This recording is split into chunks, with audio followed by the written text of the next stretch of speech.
The iPhone 12 Pro is Apple's latest and greatest smartphone. Unless you're watching this in September 2021 or later, then it's probably the iPhone 13 or 12s or whatever Apple decides to call their newest one. Either way, this phone is a fantastic phone. It improves on the iPhone 11 in many ways. I've also had it since it launched. How has this phone held up? And how does this phone predict the future of the iPhone? Well, let's find out with a little review. Physically, the iPhone 12 Pro is an upgrade to the iPhone 11 series in every single way. It has larger displays for the Pro models, but with flat edges. The regular 12 and 12 mini still have an aluminum trim and glass back, and the 12 Pro line has the shiny metal trim and frosted glass back. It's like you only get one or the other. If your back is shiny, your trim isn't. If your trim is shiny, your back isn't. Honestly, I love the Pacific Blue, but that's besides the point. I think physically they did a good job with this phone, and of course in the specs and the inside, Apple did some great things too. A newer, faster A14 chip, great battery life, and better cameras. But really, that's every new iPhone. So what's the standout new thing about this one? Well, it's the new design, MagSafe, and 5G. But other than those things, everything else about the iPhone 12 series is what you expect out of the iPhone since, well, the iPhone 10.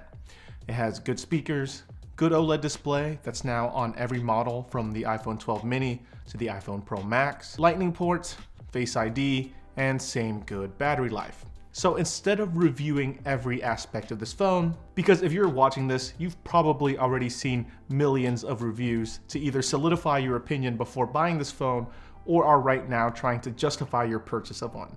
So instead, let's quickly talk about user experience over the last 6 months before we move on to the meat of this video. Just like every iPhone in recent year, or any high-end smartphone in recent year, using it is pretty good. It's as fantastic as ever. I've had no problems getting over a day of usage with the iPhone 12 Pro. It rarely, if ever, stutters. It takes good pictures. It's snappy playing games, and I overall love the phone. It's a nice phone. That's my short summarized review. So why is this video titled like this, almost to a bad clickbaity degree? Well, this year's iPhone is a little bit different than previous years. Most years, the iPhone makes minor upgrades to already existing features. Maybe it's a design tweak, a better chip, slightly better battery life, slightly better cameras, plus 2 or 3 unique standout features. For example, going from the iPhone XS to the iPhone 11 Pro, Apple added an ultra-wide camera, a frosted glass back, longer battery life, and a faster chip. That's not necessarily a massive upgrade from the iPhone XS, but overall good quality of life improvements. That's the case for the iPhone 12 Pro as well. It got a design change, improved cameras, OLED display on all models now, higher starting storage capacity, and a faster chip. But the difference between the unique features of the 12 lineup and that of the 11 lineup is that many of the new standout features of the 12 and 12 Pro seem like big upgrades, but in truth won't really fully shine until like an iPhone 13, 14, or 15. I'm talking about things like the LiDAR sensor or the MagSafe feature and the 5G. These are all features that are just decent upgrades for the 12, but set the foundation to be great features for Apple's future smartphones and other products. Now let me explain. Let's start with 5G first. 5G is a really cool feature. After all, who doesn't want faster speeds? See, there's a trade-off with 5G, right? And any new 5G phone right now, not specifically just the iPhone. Well, what happens is it typically drains your battery much faster than 4G, and it does. There are benchmarks that report battery drain of up to 20% faster when using 5G. There's even a feature in the phone settings to help mitigate this very thing. But as tech matures, as newer iPhone and Android models come out, 5G will get more power efficient, but the current implementation of 5G in these phones are battery drain. Another problem with 5G phones is that if you're on a data plan that isn't unlimited, your data usage will probably increase too. See, I'm a cheapskate.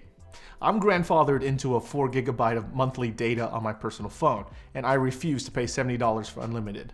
That's a brand new PS5 game every month. Speaking of PS5 games, this kind of plays into my next point. During the height of hunting for a PS5 before Christmas, I was constantly refreshing my iPhone 12 Pro screen to purchase a PS5 on PlayStation Direct. Sadly, during that, I didn't get the PS5 that day, But what did end up happening is that I drained all of my data in about 15 minutes. Not fun. This was on day 3 of a new month.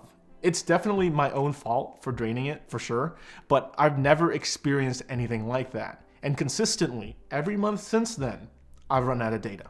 My usage has been relatively the same as before I've had the iPhone 12 Pro. I'm not doing any new things or watching movies on my mobile data, and I'm currently working from home due to the pandemic. So I honestly rarely have the time or the opportunity to drain all my data out in the outside world, but it just keeps happening. This wasn't an issue on my XS Max at all, and I'm not complaining about my cheapskateness here. I know that 4G of data is not a lot of data, but I'm just here to point out that 5G phones can cause you to drain your data plan faster than what you're used to, since websites load much faster than before. So just keep that in mind if you're in a limited data plan or concerned about battery life and are considering really any 5G phone. You'll have to adapt to new battery and data usage patterns. All right, so before we continue, I just want to mention the sponsor of this video. This video is brought to you by the Autonomous SmartDesk 2. The Autonomous SmartDesk 2 is an affordable, adjustable, motorized standing desk that can be controlled with a touch of a button. Basically, it can go up and down. It's great for adjusting to the exact height you need. This could be anywhere from the perfect sitting height for you, and it's also tall enough for you to stand while working as well. The frame and motor is strong enough to lift up to 300 pounds. That means it's strong enough to lift me, and then some. On the Autonomous website, you can configure the SmartDesk 2 with different tabletop options and frame color options to meet the needs of your personal aesthetic. So if you're curious about the Autonomous SmartDesk 2 or looking to learn more about Autonomous, check out the link in the video description below to get to the product page. Now, back to the video. All right, now let's talk MagSafe, the magnets on the back of the phone that enables you to use new types of accessories with the iPhone 12.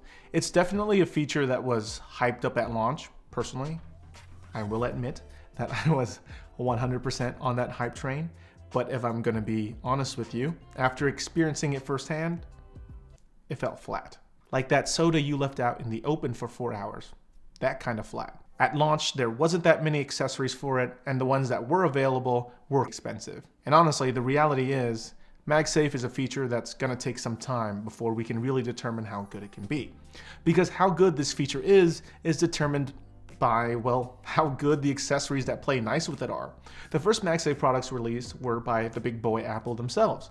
The MagSafe charger, MagSafe silicone cases, and these little wallet things. I initially ordered all 3 of them, but after seeing how easy it was to just slide the wallet attachment off, I said, nah, and never looked back.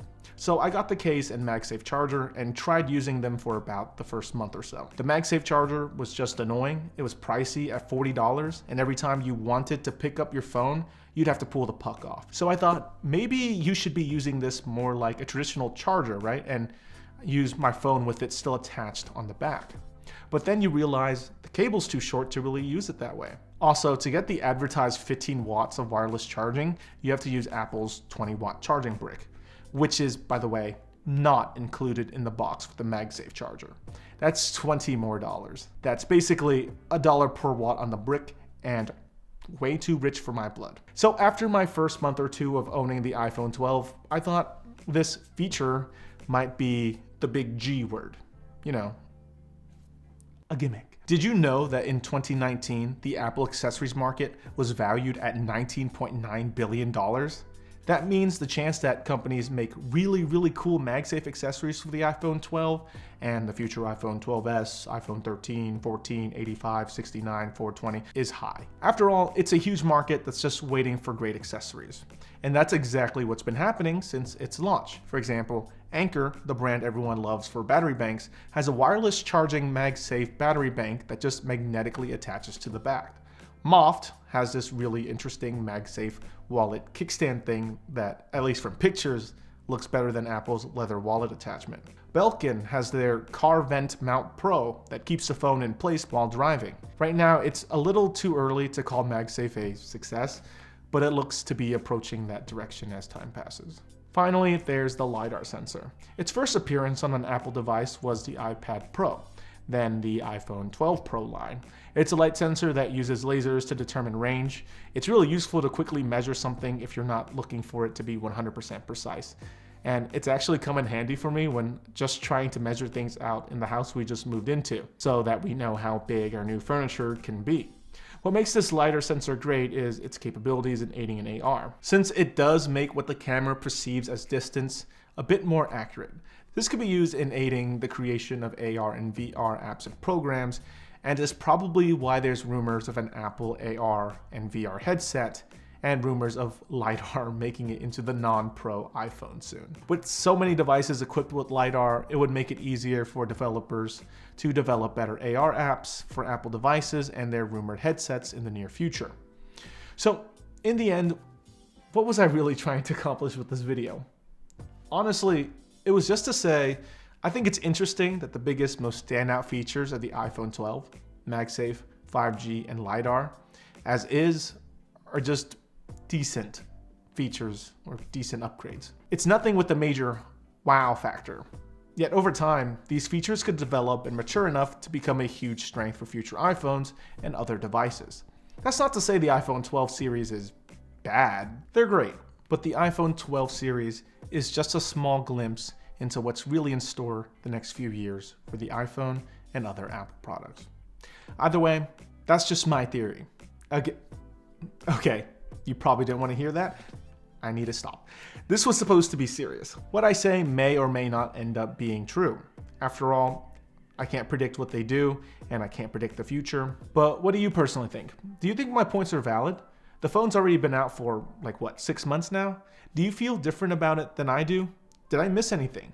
Leave all that in the comment section below, and well, I'll see you all next time. Bye.